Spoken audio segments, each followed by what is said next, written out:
여러분 안녕하십니까? 하승균입니다. 오늘은 1990년대 중반 수원에서 있었던 법정 증인 살인사건, 즉 김경록 사건에 대해서 알아보도록 하겠습니다. 1994년 10월 10일 낮 2시쯤 경찰은 신고를 받게 됩니다.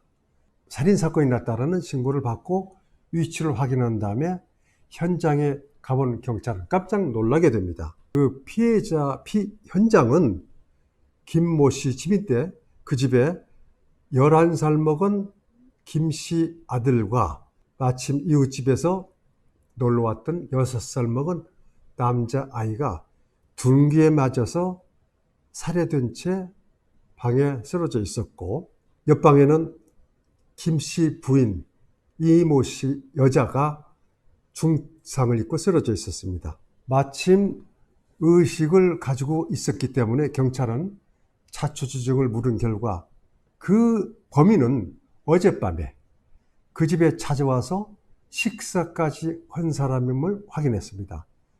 그런데 사건 당시 상황을 정확히 들어보면은 그 집에 어젯밤에 와서 식사까지 했던 그 사람 이름 김경록이라는 사람이었고, 이날 다시 찾아와서 13살 먹은 딸에게 아버지한테 연락해서 빨리 집으로 오라 라고 전화까지 하게 시킵니다.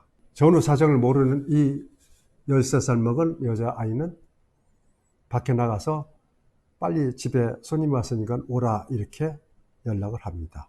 근데 김 씨가 오지 않고 김 씨 부인이 이제 오게 됩니다. 그리고서 이곳저곳 들렸다가 집에 돌아온 이 여자아이는 뜻밖의 참혹한 현장을 발견하고 놀라 소리 지르며 이웃집으로 뛰어가서 이웃집 사람들에게 자초지종을 얘기하고 경찰에 신고를 하게 됩니다. 현장에 나간 경찰은 도주를 확인한 결과 마침 그 집에서 20대 후반 젊은 사람이, 키가 큰 안경을 쓴 사람이 뛰어나오더니 그 집 앞에 세워두었던 차를 타고 급히 도주를 했다는 얘기까지 듣게 됩니다.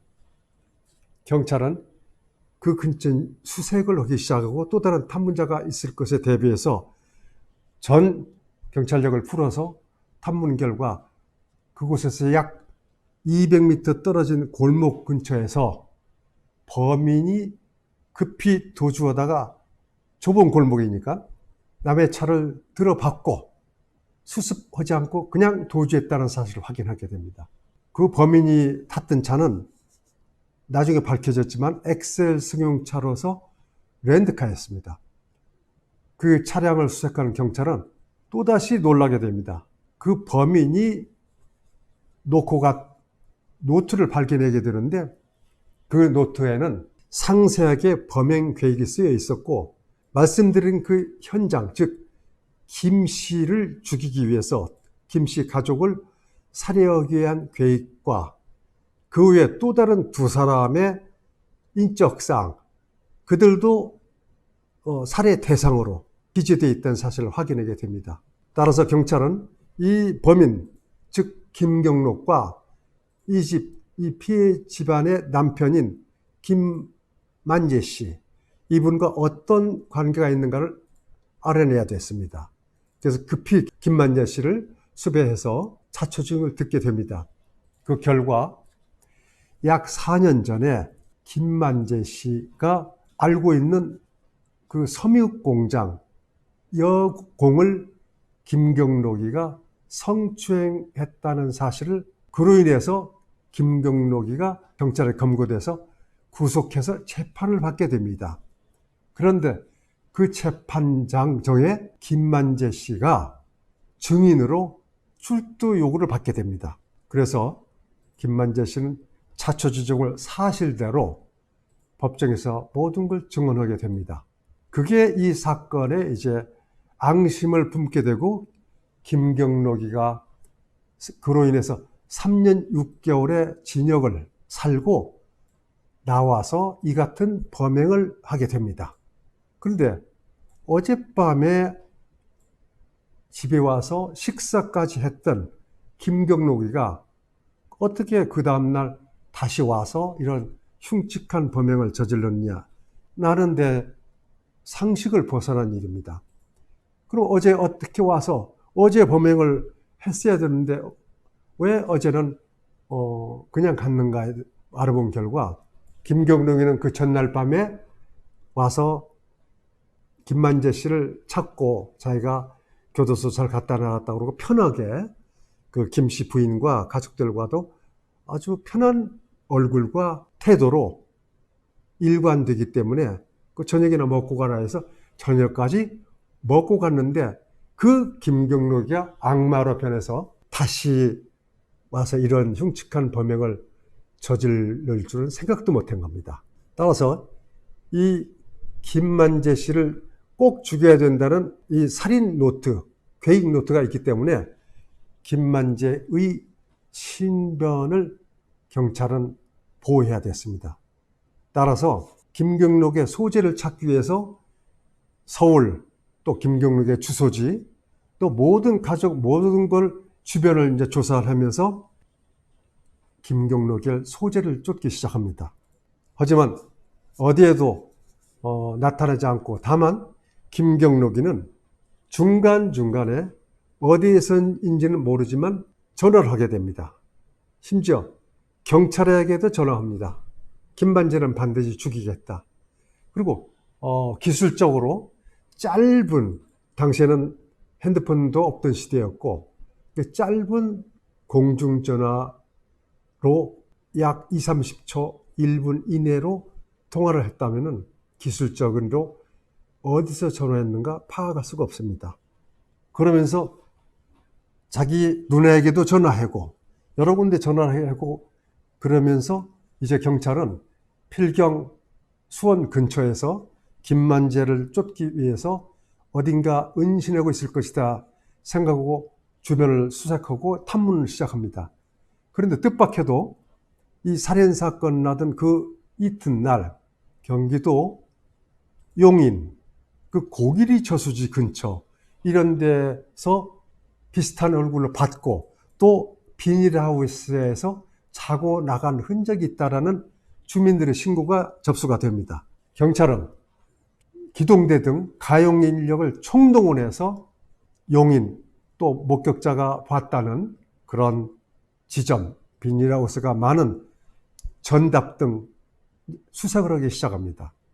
그러면서 수사본부를 경기도경에 상향 조정해서 용인, 수원, 심지어 경기도 광주 이런 수사과장, 형사과장 수사관부들을 전부 소집해서 수사본부를 확대하고 대대적인 수색을 전개하게 됩니다. 그런 와중에도 김경록은 서울 자기 친구에게 전화를 해서 나는 반드시 이 사람들을 죽이고 자살하겠다라는 전화가 옵니다. 또 특정 언론사에까지 전화를 해서 자기가 김경록이라는 걸 밝히면서까지 계획을 통보하기 때문에 경찰은 초긴장하게 되고 언론대로 경찰 수사 상황을 지켜보면서 취재 경쟁이 시작되고 대대적인 사건 수사 확대가 됩니다. 심지어 수원 광교산 또 용인 또 남한산성을 관리하고 또 소재한 경기도 광주경찰서까지 그 산 모두를 수색하기 시작합니다. 왜냐하면 이 김경록이는 모텔이라든가 숙박업소를 이용하지 않을 것이 분명하고 당시 그 주변에 비닐하우스들이 즐비해서 비닐하우스가 밤새기도 좋고 또 빈집이 들어가서 남의 집 부엌에 가서 음식을 훔쳐먹은 이런 정황까지도 나옵니다. 그렇기 때문에 경찰은 탐문과 주민 협조를 기대하면서 이제 수사를 확대하기 시작합니다. 그러는 가운데 말씀드린 대로 범인 김경록의 차에 버리고 갔던 그 노트, 그 중에 젊은 남녀 두 사람의 이름이 있었습니다. 그들을 찾아서 반드시 범행을 할 것이라고 하는 아주 단호한 계획이 있었고 분명한 자기 의지를 쓴 일기가 있기 때문에 경찰은 그 두 사람의 인적상을 파악하기 시작하기 위해서 결국은 경기도 광주 모처에 두 남녀가 동거하고 있다는 걸 알아냅니다. 경찰은 그 알아낸 주소로 급히 광주경찰서 경찰력과 수원에서 출발하는 경찰력이 함께 그 집을 밤 11시경에 찾아냅니다. 찾아내서 확인한 결과 이미 방문이 안으로 거래 잠겨 있고 담과 붙어 있는 문이 뜯어져 있는 사실을 확인합니다. 벌써 당한 거죠. 그 안으로 들어가서 보니까 두 남녀가 22살 먹은 여자 김양과 24살 먹은 김모군이 피투성이가 된 채 머리가 깨져 중상을 입은 채 신음하고 있었습니다. 급히 이들을 병원에 후송하고 다시 그 도주를 쫓기 시작했지만 이미 범인은 현장을 떠난 이후였습니다. 경찰은 다시 수색하는 수밖에 없었고 또 그가 다시 전화해 올 줄 모르는 모든 대비를 했지만은 범인 김경록이는 자기 누나에게만 전화 몇 통 하고 반드시 죽이고 자살하겠다는 이런 통보 이후에는 연락이 없었습니다. 그래서 경찰은 그가 그의 고향인 전남 해남 이런 쪽에도 형사들을 보내서 뒤를 쫓기 시작했습니다만 한편 김경록에 대해서 알아본 결과 김경록이는 전남 해남에서 중학교 1학년을 중퇴하였습니다. 그 이유는 그 15살 때 양친이 모두 사망했습니다. 가정 형편도 좋지 않고 그래서 15살 때 중학교를 그만두고 김경록이는 상경을 하게 됩니다. 그래서 서울 등지로 다니면서 섬유공장을 전전하게 되면서 그때 수원의 그 피해자, 즉 법정 증인으로 나왔던 김만재 씨가 공장장으로 있는 섬유공장에 들어가게 됩니다.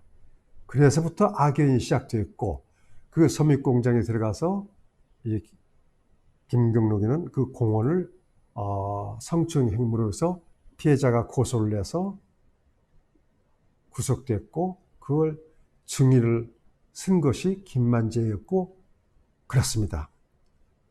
그는 3년 6월을 살고 만기 출獄해가지고 94년 7월에 출감했습니다. 한편 김경록이는 교도소 재소자 기록을 확인한 결과 3년 6개월 동안에 가족으로서 자기 누나가 딱 한 차례 면회만 왔을 뿐입니다.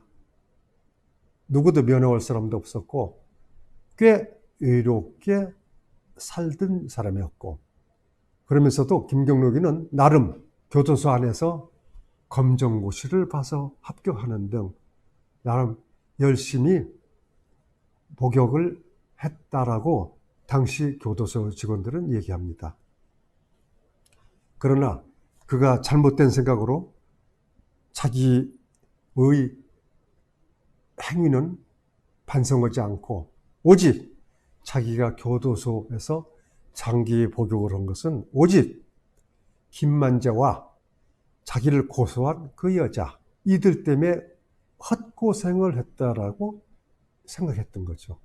그래서 한국의 최초로 법정 증인 살인사건이 발생하게 됩니다. 결국 언론과 여론의 무지한 지탄을 받은 경찰은 사실상 참 허무하게 사건 발생 20여일 만에 김경록이 성남 갈마터널 뒷산에서 목매서 자살한 사체로 발견이 됩니다. 그 자살한 사체를 발견한 것도 우연히 산에 도토리를 주스러 갔던 주민에 의해서 발견이 됐습니다.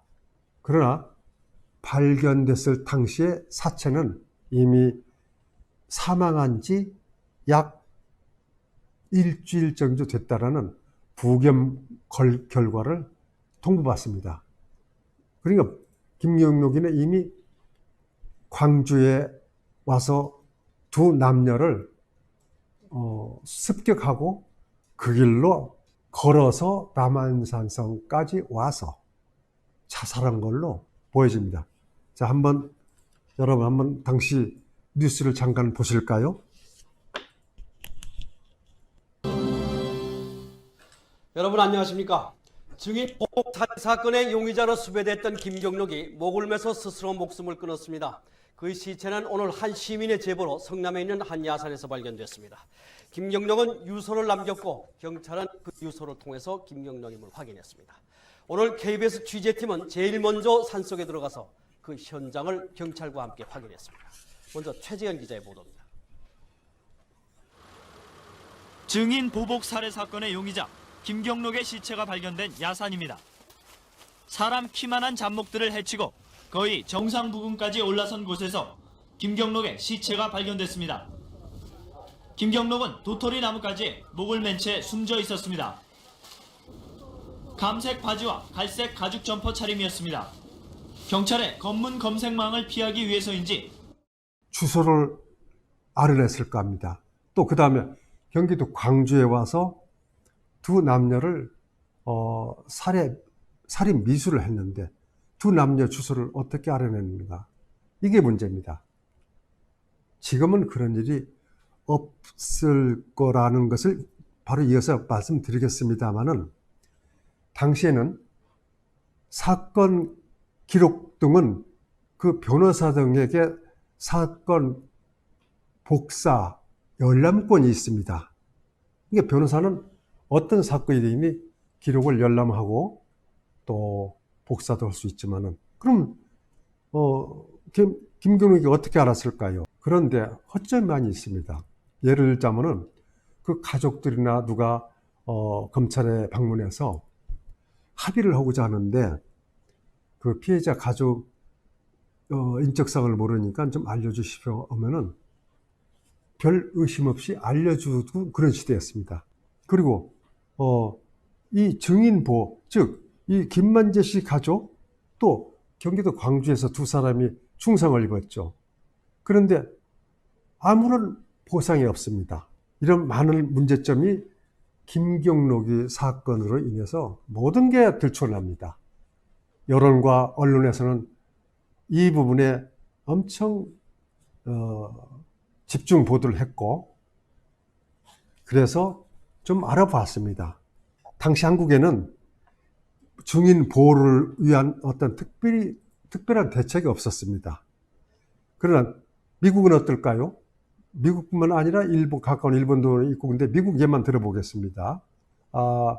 여러분들 영화라든가 이런 면에서 많이 보셨겠지만은 깽영화 같은 데서 보면은 증인들이 살해당한 거나 이런 거 무지하게 많습니다. 그래서 미국은 일찍이 증인 보호 프로그램이 있습니다. 그래서 위험하다고, 즉 이 증인이 위험하다, 즉 재판이 진행 과정에 그 범인 측에서 얼마든지 증인을 살해해가지고 재판을 무효화시킬 수 있다라는 생각 끝에 범행이 많이 일어나기 때문에 증인 보호 프로그램이 아주 잘 되어 있습니다. 따라서 아예 이 프로그램이 시작되면은 그 증인을 보호하는 전담 직원과 또 안가 등이 마련되어 있어서 누구도 그 증인의 소재를 확인할 수 없게 잘 정비되어 있습니다. 하지만 김경록의 사건 이후에 많은 문제점이 노출되었기 때문에 우리나라에서도 2008년, 2012년, 2017년 등 여러 차례에 걸쳐서 이와 증인에 대한 보호할 수 있는 제도가 이제 마련됩니다.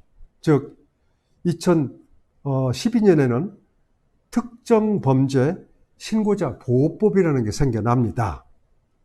또 2008 2008년에 제정된 증인보호법에 의하면은 검사 또는 사법경찰관은 범죄 신고 등과 관련해서 조서 등을 작성함에 있어서 신고자나 그 친족 등이 보복을 당할 우려가 있다라고 판단될 경우 그 취지를 조서에다가 아예 사법경찰관 또 검사가 기재를 해야 됩니다.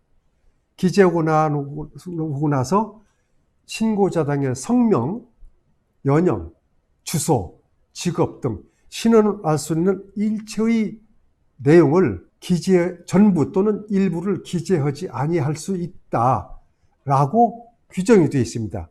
즉 그런 위험이 있다라고 그 증인이 사법경찰관 또는 검사에게 이야기할 경우 그것이 상당하다고 인정될 경우는 지금 말씀드린 대로 그 증인, 즉 진술자의 신원이 노출될 만한 이런 내용 일부 또는 전부를 반드시 조서에다가 이러이러한 사유로 기재하지 않겠다라는 것을 적시하고 조서를 작성하고 아예 원천적으로 변호사나 또는 범인이 알지 못하도록 이런 조치가 되어 있습니다. 그리고 또 특정 범죄 가중 처벌 등에 관한 법률에 별도로 보복범죄 가중 처벌 조항을 두었습니다.